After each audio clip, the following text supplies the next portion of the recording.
Good evening, everyone. Hope you are all doing wonderfully well. We are on the final blot, Baruch Hashem, of Maseches Shabbos, Daf Kuf Nun Zayin, in the midst of a blackout after quite a storm. And the wafting smell of animal and ribs that is happening from the kitchen behind us, thank you to Yitz Brandis, is awesome. So we're going to have an opportunity to celebrate, Yirtzeh Hashem, and very much looking forward to doing so. Let's get started. We have just two Mishnayos left, two Mishnayos left in the Perek and in the Masechta. We're starting on the bottom of Daf Kuf Nun Vav, Amud Beis at the Mishnah. The Mishnah writes, one is allowed to cut vegetables or gourds, in this case, pumpkins, whatever they are, in front of an animal, and as well, and animals that are in Avela as well. Rabbi Yehuda adds an important addition. Rabbi Yehuda we didn't know where you were. We were learning outside. Rabbi Yehuda Omer, Imlo Haisa Nevela Me'erev Shabbos, that if in fact the animal was not yet dead before Shabbos, if they were not yet a Nevela, so then it's Asura Lefi She'ena Mina Muchan. That would be problematic because if the animal was not already born, if the animal is not already dead, then there's nothing to talk about. If the animal is not already dead, then it's Eno Mina Muchan, and because it's Eno Mina Muchan, you're not allowed to feed it even to klavim. So then the Mishnah concludes with that machlokas. Opens the Gemara Itmar. We have learned in this Masechta, I would venture to say, some 20 to 30 times about machlokos between Rabbi Yehuda and Rabbi Shimon. We've spoken about famously the machlokas in Davar She'enu Miskavein between Rabbi Yehuda and Rabbi Shimon. Rabbi Yehuda is the machmir, where he says that it's aser, and Rabbi Shimon is the mekel. We've seen also by Malacha She'enu Tzricha Legufa Nacha machlokas. We saw that too. And here we're going to see for the final time the machlokas between Rabbi Shimon and Rabbi Yehuda in regards to muksa. Here we go, opening the Gemara, 8 lines from the bottom on Kuf Nun Vav Amud Beis. Says the Gemara, Itmar, the Amoraim go through a collection of statements. Omar Ula halacha Rabbi Yehuda, a machmer, that we hold like the whole world of muksa. V'afra Rav Savar halacha Rabbi Yehuda. He holds as well. Rav is strict like Rabbi Yehuda. How do we know that? Rashi here points out that in certain languages that it's that the language of zuzeh is talking about a boat. These were like mats of some kind that would cover over materials on a boat to protect them. How does Rav hold of them? The Rav Asar, he holds that it's Asar, which means it's Muksa, which is Rabbi Yehuda land. That's what he held. He was of the opinion that it was going to be Muksa. Shmuel Shari, we'll see in a line or two that Shmuel was of the lenient opinion that he held like Reb Shimon. V'af Levi Savar halacha Rabbi Yehuda. Levi as well was of the opinion that it was the halacha was like Rabbi Yehuda that we held of Muksa. How so? Where do we see that? Kihad de Levi, when Levi was paskening a shaila, what were the cases that came up? Kihavu maisi trefasa, when they brought an animal to him that might have been a trefa. Lekame b'yom hatava, they would bring it in front of him on Yontiv. Lo have a chazile, he wouldn't even look at it. Ela ki yasiv akil kilisa, until it was sitting on top of a garbage can, such that if it ended up being a problem, de amar dil malomis kashra avafilu leklavim. Maybe this animal died, and maybe it's a treifa, and it's not fit for anyone. Then you have to instantly let go of that animal and drop it in the garbage. What do we see? Levi was concerned. That must be that he held like Rabbi Yehuda in regards to muksa. Good. Avafilu leklavim lochazia, and that was the end of Levi Shita. A few shitas that hold like the opinion of Rabbi Yehuda, that is a machmir that holds of the world of muksa. Ushmuel amar halacha Reb Shimon. He holds like the lenient. That Reb Shimon holds that there's very little isurim, very few prohibitions in regards to the world of muksa. V'af Zeiri savar halacha Reb Shimon, and Zeiri holds that as well. Where do we see Zeiri's shita that he holds like the lenient shita of Reb Shimon that there is no muksa? It's not in the Mishnah writes. Behema shemesa, if an animal dies, lo yizi zena mimakoma, you're not allowed to move it. So says the Gemara, V'tirgma Zeiri, when does this apply? B'mehemas kachim, only by animals that are kachim does that apply. But aval, if it was bechulin, a regular animal that dies, shapir dami, no problem at all. What do we see from there? We see that he doesn't hold a muksa in regular cases. By the kachim, it had a unique din by kachim.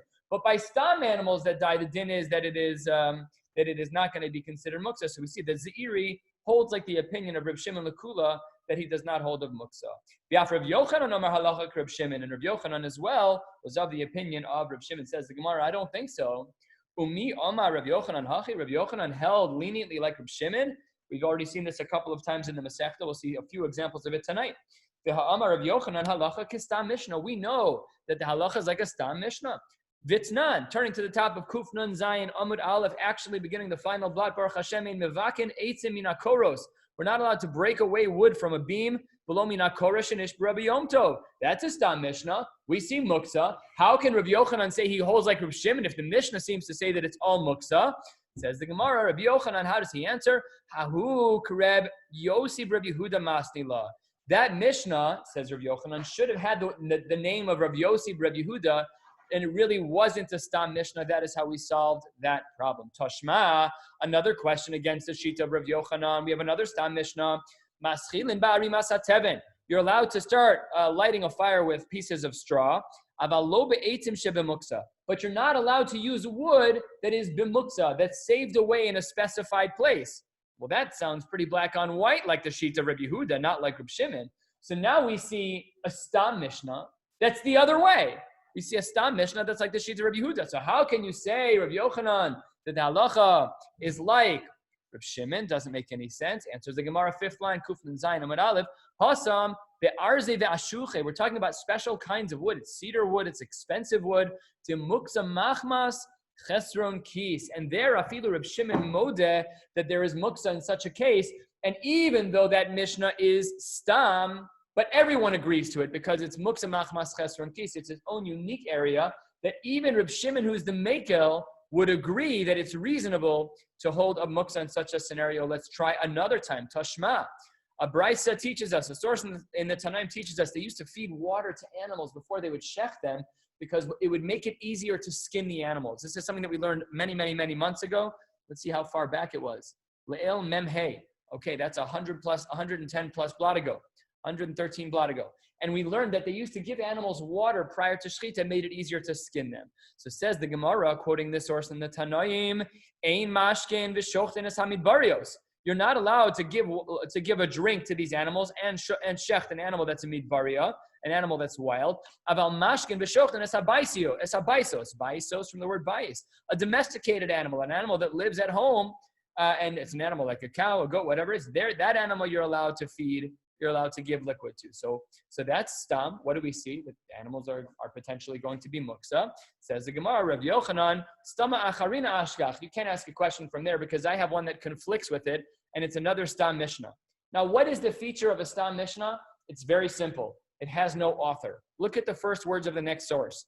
Beis Shammai Omrim. How is this a stam mishnah? We'll see momentarily.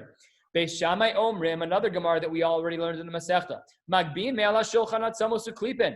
We are allowed, says Beis Shammai, to pick up from the table bones, and we're allowed to pick up peels, whatever they are, the leftovers of our meal.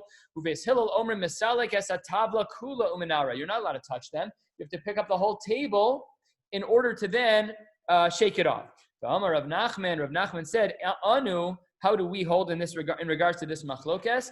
Ein lanu ela Beis Shammai Kareb Yehuda, uBeis Hillel Kareb Shimon. We have to flip the sheets. As Beis Shammai is the machmir one, and Beis Hillel is the lenient one. So you have to flip the shita. So if Beis Hillel is the lenient one, and he holds like Beis Shammai, if Beis Hillel is the lenient one, and he holds like Reb Shimon, that means that the other shita is Beis Shammai, and he holds like Reb Yehuda. So why does the Gemara call this stam? Why? That's so strange. It's a machlokes Beis Hillel Beis Shammai. Answer the Rishonim, answer the Meforshim, because Beis Shammai is a zero. His shita is a zero in regards to psak halacha. Nothing. If you have a machlokes Beis Shammai, Beis Hillel, it's basically a stam mishnah, because we always hold like the shita of Beis Hillel. A very powerful idea. Says the Gemara, about a quarter of the way down, Kuf Nun Zayin Al Pligi Ba Rav Acha v'Ravina. There's a machlokes amoraim. Chad Amar b'chol Shabbos kula halacha ki Reb Shimon. We hold like Reb Shimon everywhere. Levarmi muksa machmas mius, except for in a case where there's muksa machmas mius, where we would say that there's muksa. Umay nihu. What's an example of a case that's muksa machmas mius? Answers the Gemara. Ner yashan, a gross old candle. It's grimy. It's oily. It's got that black from the wick that's in there. Not clean. He considers that to be muksa. The Chadam or the other of these Amoraim hold no. The muksa machmas mius nami halacha ke Reb Shimon. He holds no. Even Reb Shimon would be makel. He'd still be lenient in regards to muksa machmas mius. But where do we see Let's see, I just lost my spot here. Mine, you. Okay. And then the other one says, V'chadamar, b'muksa machmas misnami l'chak Reb Shimon. What does he say is the exclusion? Levar mimuksa machmas iser, something that is inherently usher, and therefore muksa, even according to Reb Shimon. Mine, you. What's an example of that? Ner shehid liku ba be'osa Shabbos, a candle that was that's currently lit. Aval muksa machmas chesron kis afilu Reb Shimon modeh. But in regards to a case of muksa machmas chesron kis, he'd also be modeh. Where do we see that? It's not in the Mishnah writes kol hakelim nitlin b'Shabbos chutz mimeser agadol v'yaseit shel macharisha. We saw this as well. That even Reb Shimon would agree that these two types of kelim, a saw and one of the hooks that actually makes the little furrow in the ground when we use tractors, but when they would have a cow pull it, they'd have these kind of C-shaped hooks in the ground, and it would be affixed, and it would pull and be able to draw a furrow in the ground in order to plant a little bit more deeply. That everyone agrees is muksa. We paskin ladina like Reb Shimon with a smattering of chumras on top of that. Of course, we hold primarily that we do hold like a lot of muksa, but be'etzim we hold like Reb Shimon with additions to his shita. The final Mishnah of Maseches Shabbos. This Mishnah is all about hafaras nadarim and hataras nadarim. Not to be confused because they're not the same thing. Let's say, Ladina, the pasuk says in the Torah that if a man's wife if she's meifir neder, the husband can be mevatel. That's not true by hataras nadarim. By hataras nadarim, you need a bezdin. We'll see that distinction in the Gemara. But we're going to be speaking about these two things. Let's learn the final Mishnah together. Mefirin nadarim b'Shabbos. One is allowed to be meifir neder. Again, Rashi brings this as an example. Rashi dibur maschil. Masnisin mefirin ba'al liishto. He can undo the wife's hafaras haneder. V'nish'alim l'nedarim shehim l'tzorach Shabbos. We as well are allowed to get hataras nedarim, as we will typically call it. That's she'elah, a she'elah that we are allowed to do on Shabbos. However, only l'tzorach Shabbos. Does this line l'tzorach Shabbos fall back on the hafara case also? Do we allow hafaras nedarim whether or not there's a tzorach? Which one? So says the Gemara as follows. We'll get to the Gemara shortly on that topic. I'm just raising the question in advance. Next, upokikines hameor. We are allowed to close up a window. We'll see what that means in the Gemara. Umodidines hamaklis. One is allowed to measure a cloth. We have learned in this Masechta, and probably brachos too, don't recall exactly, that there is a minimum shear for a garment, 3 by 3 tefachim. We're allowed to measure whether or not that garment is large enough to be makabel tuma, mutter. Umodidines hamaklis. Also, umodin as a mikvah. You're about to jump in the mikvah. You're allowed to look and see if there's enough water. You can do the cubic measurements, length times width times height. You can just do the math for the volume, whatever you need to do, no problem. In our mikvahos, they actually change the tile by the water line. So you'll know, ours is way more than 40 anyways, but that's like a measuring point. If you got in the mikvah, in the one in Rabbi Twersky's mikvah there, it has like 3 rows of blue tiles. The water is always in that range. I guess it depends who's standing in the water, but the water is typically always in that range. And that you're allowed to measure on Shabbos to make sure the mikvah is kosher. Umaisa, there was a story, Bimei Aviv Shel Rabbi Tzadok, in the days of the father of Rabbi Tzadok, Bimei Abba Shaul ben Botnis, Shepakiku, this will make no sense for now, don't worry, I'll translate the words, we'll get into the details in the Gemara. Shepakiku es hamaor, they closed up the light, b'tafiach, with an earthenware jug, the kashu es hamakida. They also took a reed, the gemi. They tied up a garment with a reed. They tied up an earthenware jug with a reed. Leda, to know im yesh begigis, if there was in the barrel poseach tefach, there was an opening as wide as a tefach. Im lav, if not, we have no idea what this means. The Gemara will explain all of that which is left out in this Mishnah. Last line of the last Mishnah of the 24th parak of Maseches Shabbos, u'midivreim lamadnu shepokikin u'modedin b'kosherin b'Shabbos. And from that story, we see that one is allowed to be pokik. They can cover the windows, closing the shutters. They could be moded. They're allowed to measure certain things. And as well, the kosher, and you can tie certain things on Shabbos. Obviously, not a kesher shel kayama. We're only talking about a temporary kesher, obviously, and nothing greater. Ibayalahu, says the Gemara, as I highlighted, we have hafaras nadarim and she'elas nadarim.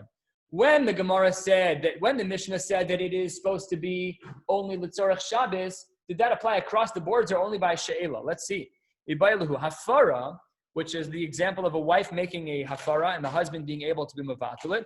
Bein l'tzorach uvein shelo l'tzorach. Maybe that's allowed whether or not it has to do with Shabbos, required or unrequired as it relates to Shabbos. U'she'elah l'tzorach in shelo l'tzorach lo. And maybe we should assume that by she'elah, that we are not allowed to do it when it's shalol l'tzorach and only allowed when it is a tzorach Shabbos. And therefore, mishum hachi kamiflaginhu kapalginhu mehadade. That's why the Mishnah separated them, to teach you that when it comes to hafara, it's mutter to undo the hafara, whether or not it's a tzorach Shabbos. But when it comes to she'ela, when it comes to ataras nedarim, that's only allowed if it is for tzorach Shabbos. That's one option. O Dilma, perhaps it's different. No, maybe also hafara nami litzorech in shelo litzorech lo. Maybe the guideline of litzorech applies both to hafara and to hatara. Maybe it applies to both of them. If that's true, then why did the Mishnah say two lines? It should have said hatar. It should have said hafara v'hatar. It should have been identical. So according to the second approach, that suggests that the same halacha applies by hafara and by hatara, to say that they're both not allowed on Shabbos unless it's specific to Shabbos. If that's the case, why did you separate them? Because of the following: mishum de hafara ein sarich bezdin. When a husband is going to be mefer neder for his wife, I don't need three people. That's the din in the Torah. That's a pasuk. But ushe'ela tzricha bezdin. That does need a distinction. So we don't know which one it is yet. Do we say that the distinction, the caveat of allowing the hafara or hatara is only when it has to do with Shabbos? Or do we say no, that it applies, again, does it apply both to hatara and to hafara? Or do we say that the limitation is only by hataras nedarim, to say that it's only allowed l'tzorach Shabbos, but not shalol l'tzorach? Answers the Gemara, 2/3 of the way down. Tashma, Titani zute tebeira papa, mefirin nedarim b'Shabbos l'tzorach haShabbos. What do we see? Mefirin, hafara. B'Shabbos, l'tzorach haShabbos. So here we have our answer. L'tzorach haShabbos in, shalol l'tzorach haShabbos lo. We see that our distinction applies true. So then that what that means is that both hafara and hatara are only allowed on Shabbos l'tzorach, which also implies the distinction that was mentioned in the question, that the reason why they made a distinction in the Mishnah between the two of them is because one does not require a bezdin, hafara.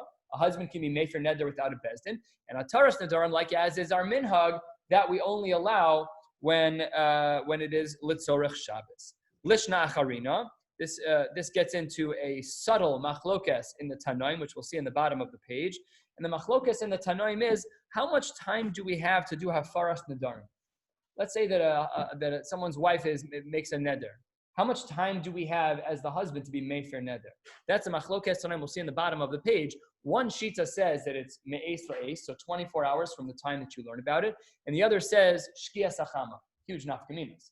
Let's say a half hour ago, right before shkia sachama, my wife was mefer neder, and I wanted to undo that neder. I have 12 minutes until shkia then done. The other answer is I have 24 hours. So let's see. It says the Gemara, Lishna acharina. There was another way that this whole question went down. The question was asked as follows: Litzorech atarvaihu ktani. When we say that it can only be done as needed for Shabbos, does that apply both atarvaihu, both for hafara and for hatara? V'shelo litzorech lo. But if it's not shaykh by Shabbos, we're not allowed to do hafara and hatara. Alma, what do we see from here? Hafaras nedarim me'es la'es. It must therefore be that the more lenient sheet of hafara, the me'es la'es, the 24 hours on the clock, must be what we hold, because otherwise the problem is that we would have had no way to be mefer neder in this case. We would have had to allow it on Shabbos. But if you say that shalol litzorech, we're not allowed to do hafara, that implies that we must hold me'es la'es, that hafaras nedarim has 24 hours on the clock. O Dilma, or perhaps maybe it's the other option. Kiktani litzorech, when it says litzorech, that the only time you're allowed to do this activity is when it's necessary, that's only a she'ela hu dekatani. Maybe it's only allowed by she'ela. Aval hafaras nedarim afilu shelo litzorech. But when it comes to hafara, there we make no distinction of needing to do it on Shabbos or not. It's mutter. So that implies, if you hold that way, that we also hold like the lenient shita by hafaras nedarim, that it's not me'es la'es, the time frame, the ticking time frame that you have to undo her neder is until the end of that halachic day. Aval hafaras nedarim afilu shelo litzorech alma hafaras nedarim kol hayom. We only have until the end of that day, and this is the machlokes the Gemara is trying to prove from here. Which shita we hold, like in our Mishnah, of whether litzorech applies or doesn't apply. That's what we're trying to clear. We're trying to figure that out. And then its implications to the separate machlokes, but connected, about how much time a husband has to undo his wife's neder. Tashma, let's see what the Gemara answers. The Tani Reb Zuti, the Bei Rav Papi, Mefirin the Darim b'Shabbos, L'tzorech HaShabbos. No, it's only allowed L'tzorech HaShabbos in, Shelo L'tzorech HaShabbos. Lo Alma, what do we see? Hafaras Nedar Me'es Le'es. We've answered our question, both questions. Question number one was, do we make a distinction by hafaras nedarim, that when a woman makes a neder, that a husband is allowed to be mefer neder until what point? Do we say the end of that day or 24 hours? And the Gemara answers, it is 24 hours. We also answered our Gemara that says that when it comes to hafara, what does it say? That l'tzorech in and shelo l'tzorech lo. Beautiful. Amar Rav Ashi, I don't agree with you. But Tanan, we have a Mishnah that says the other way. You just concluded that the time frame for a husband to be mefer his wife's neder is 24 hours. V'ha'anan Tanan, we learned hafaras nedarim kol hayom. It only applies during the day, and built into that, writes this Mishnah, v'yesh b'davar lahakelu lahachmir. There we have both a kula and a chumrah. This shorter time frame can either be very long or it can be very, very short. What are the two options? Ketzat. Nidra Lele Shabbos, just as Shabbos creeps in after Shkias Achama. So then how much time does the husband have? Mefer Lele Shabbos, V'yom HaShabbos Ad Shetechshach. He's got a whole long 25 hours to be Mefer Neder. That's totally fine. He's got a long window of time. But Im Chashecha, if she did it as it got dark, it's starting to get dark on Saturday afternoon, let's say Shkia is at 8. She's Mefer Neder at 7:55. So then, Mefer ad shelo techshach, he only has that 5-minute window. It's tiny. That's the chumrah. It's a very small window of time. Sheim lo hafar mishecha shecha eno yachal lahafer. So what do we see? We see that we have a machlokes here. You tried to show me that we say that me'es la'es is the time frame from a hafara, that a husband has 24 hours from the moment he learns about his wife's neder to undo it. But then we just saw a Mishnah that says the other way. We only have until Shkias Achama. Which one is it? Answers the Gemara, Tanoihi. This is a machlokas Tanoim. The Tanya, the Brisa writes 7 lines from the bottom of the page. The Tanya, Hafaras Nadarim Kol Hayom. Tanakama holds like this Brisa that we just recently learned. You have until the end of day. 4 p.m., 3 p.m., the night before, we don't care. The ticking time bomb is when the sun goes down. Masha'en Kain, Rabbi Yossi, Rabbi Huda, Rabbi Eliezer, Rabbi Shimon, Amru, they hold this 24 hours. Our Gemara remains from a psak level inconclusive in that we support both shitas. We have multiple Mari Makomos to support the opinion that a husband can be Mefer Neder up to 24 hours, and we have multiple Mari Makomos to indicate that husband can only be Mefer Neder up until the end of the day, up until sunset. Says the Gemara, V'nish'alan l'nedarim, we said that there are times that one is allowed to be Mefer Neder on Shabbos. Says the Gemara, we sometimes have this rule. When you cook on Yontiv, it's really better to cook before. What if you didn't have time to cook before? Same thing here. What if you had time to do this before Shabbos? The Hataras Nedarim. Says the Gemara, 4 or 5 lines from the bottom, the question was raised.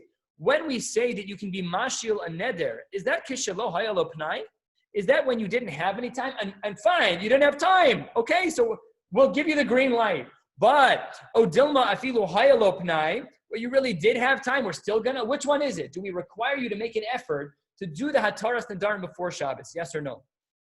I believe when Rabbi Friedman started here, he had to do Hataras Nedarim on the Kriya Shema of the Magen Avram when he started davening in the 8:45 minute, because he had made a minhag of apparently always davening earlier. But we daven late. And we sometimes miss the gross Kriya Shema too, which is a problem. Speak to the president. But that's a good shiloh. The Gro is of the opinion if you're going to miss man Kriya Shema, but see, we should daven b'chidus.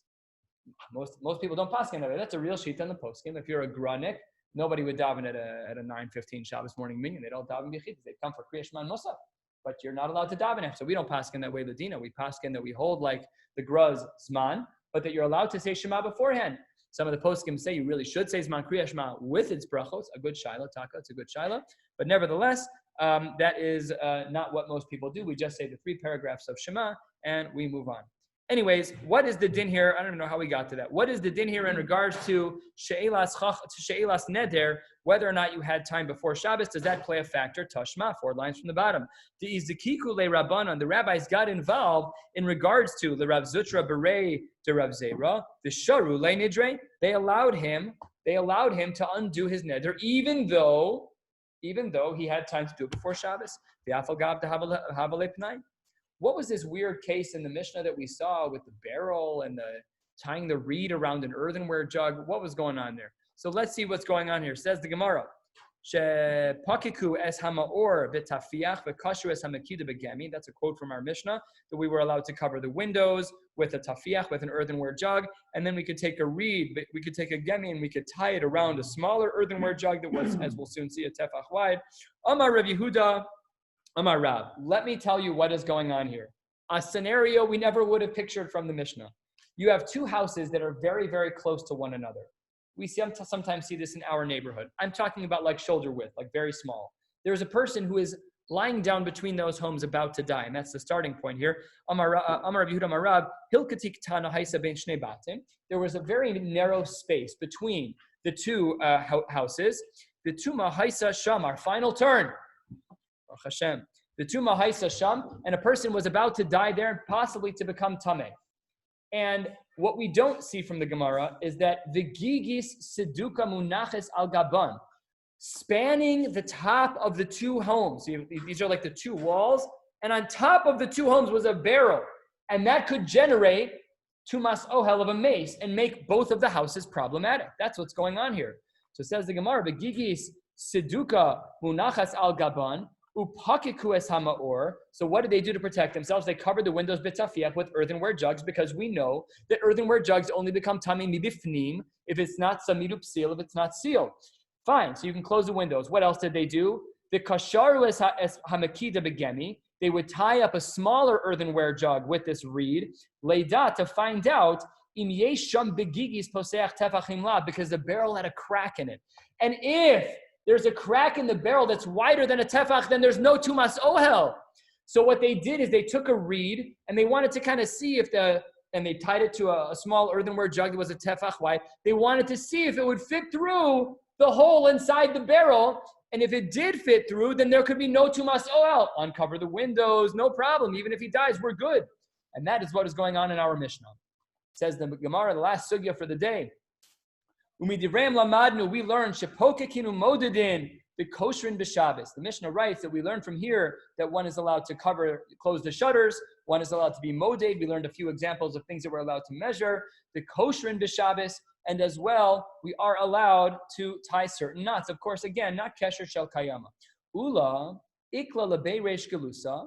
Ula went to the home of the exilarch. Chazie le Rabbi bar Rav Huna, and he saw the great Amora of Rabbi bar Rav Huna, the Yasiv be'avna demaya, and he was sitting in a tub of water. The kamoshachle, and he was doing the math. How much water does this thing hold? You know, sometimes you kind of get in those modes. You count the tiles on the ceiling, and he was trying to figure out what was going on. Like, how much water does this hold? Omar le. So Ula said to him, Amar da'amre rabban and medida de mitzvah. That I understand. The Chachamim told us that you're allowed to measure things when it comes to a mitzvah. Gotcha. The lav mitzvah mi amor. Would the rabbis say that you're allowed to measure something stam? There is a formal iser derabanan. We are not allowed to measure things on Shabbos down to the T. We're not allowed to do that. There are two exceptions: mitzvah and chola. Those are the two exceptions here. He's sitting in the bathtub. He's sitting there counting. So what happened? He says, Omar le, no, misasik be'alma ana. I'm just knocking around. I'm just using my time wisely. I'm not allowed to think about Torah. They used to say this all the time, that the Vilna Gaon wrote a book on Euclidean geometry in the bathroom. But that's pretty remarkable. Not that he could write a book on Euclidean geometry, but the self-discipline to focus. He's the grudge, so he doesn't need any compliments. But when you're in the bathhouse, you're not allowed to think about things that are Torah oriented. Big machlokes, is Hirhor considered Talmud Torah? Do you say Birchos HaTorah on Hirhor? These are all discussions in the poskim. But he wasn't being mevatel Torah. He was making sure that he was consuming his time with something that was mutter. But he wasn't measuring for a particular purpose. Stam, he was measuring. Says the Gemara in conclusion, Hadran alach mishehichshich uslika la Maseches Shabbos. Sometimes we get trapped by the dark. Sometimes we do. Uslika la Maseches Shabbos. But Baruch Hashem, we have one day a week that is filled with light. One day a week that is, the famous line, as we've said before, more than the Jew has kept Shabbos, is that Shabbos has kept the Jew. Before we move anywhere else and move to the Hadran, I first want to thank my wife, who has been ridiculously supportive. No complaining, not a once, remarkably supportive. And I even bought her nice flowers today, and she did not know why they showed up at the house, which shows you where her head is at, which is fantastic.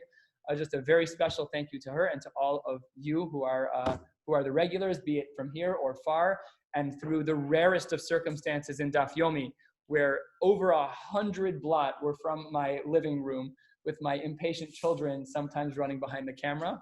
And just a special mazel tov to everyone here. Avi, if you would don't mind, if you please come do the hadran, that would be great. Do you have a book?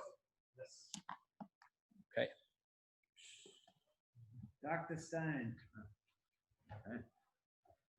Put it down. You're on camera. Okay. All right. And you're giving the top Yomi for air. No chance on that. You didn't get that? Whoa. Wow. First. Hadran alach Maseches Shabbos hadrach alon. Daitach alach Maseches Shabbos v'daitach alon. La nisnei minach Maseches Shabbos v'la nisnei minan v'la be'alma hadin v'la be'alma da'aseh. Here are some of Fanecha. Hadran alach Maseches Shabbos hadrach alon. Daitan alach Maseches Shabbos v'daitach alon. La nisnei minach Maseches Shabbos v'la nisnei minan v'la be'alma hadin v'la be'alma da'aseh. Hadran alach Maseches Shabbos v'dahadran alach alon. Daitan alach Maseches Shabbos v'daitach alon. La nisnei minach Maseches Shabbos v'la nisnei minan v'la be'alma hadin v'la be'alma da'aseh. Here are some of Fanecha.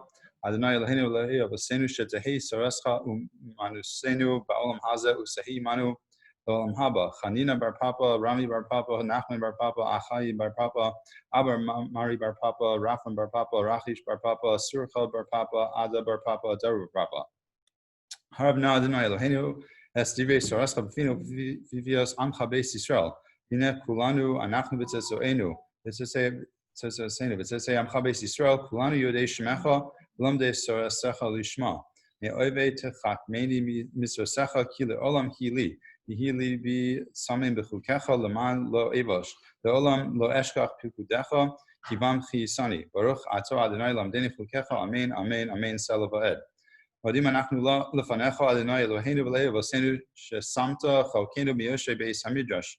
V'lo samta chalkenu miyoshe kranos. She'anu mashkimim v'hem mashkimim. Anu mashkimim l'divrei Sora. V'hem mashkimim l'dvarim batelim. Anu amelim v'hem amelim. Anu amelim u'mekablim sachar. V'hem amelim v'eina mekablim sachar. Anu ratzim v'hem ratzim. Anu ratzim l'chayom haba. V'hem ratzim li'ver shachas. Shenemar v'atar Elohim toridim li'ver shachas. Anshe damim u'mirma lo yechatzu yemehem v'ani eftach bach.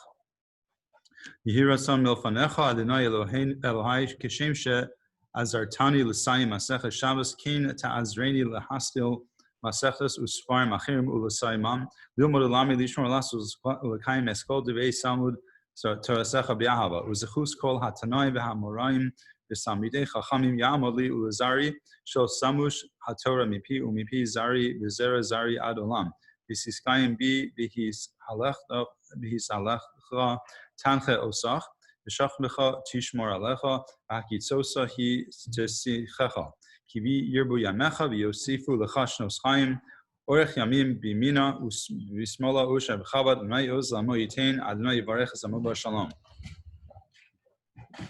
Yisrael Yisrael shmerva yamadira dihu asid his akad dasa ula haya mesaya ula asaka yason lechaya alma livnei karta Jerusalem ula shachlala hechla begava ula mekar plachana nuchra min ara ula asava palchana di shmaya la asre yamlich kudsha brichu the malchuse vikare the Chayefan v'Amechan v'Chay l'Choves Yisrael v'Agalav Zman Karesh B'Imru Amen.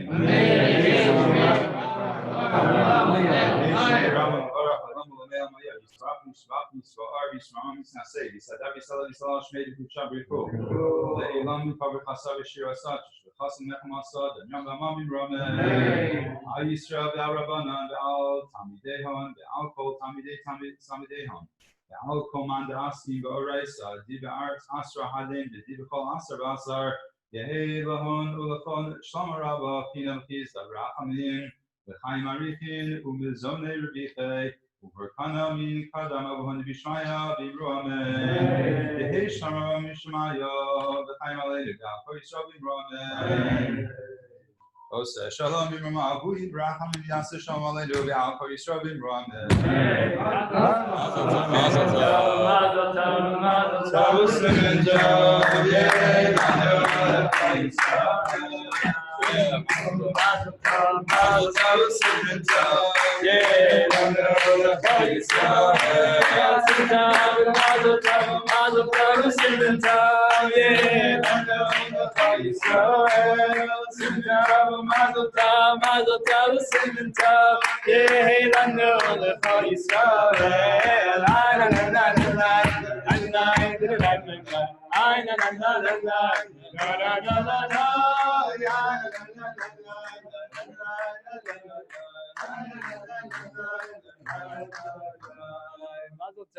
Mazel tov.